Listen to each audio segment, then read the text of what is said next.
acá andamos, saltar la segunda. Hecha mierda acá.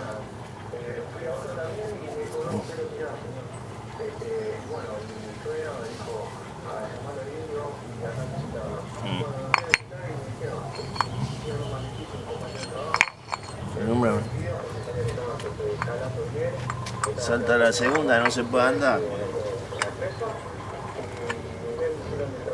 No sé cuánto me van a cobrar esto. Después se me va a convenir comprar una caja. A no ser que el loro tenga alguno por ahí.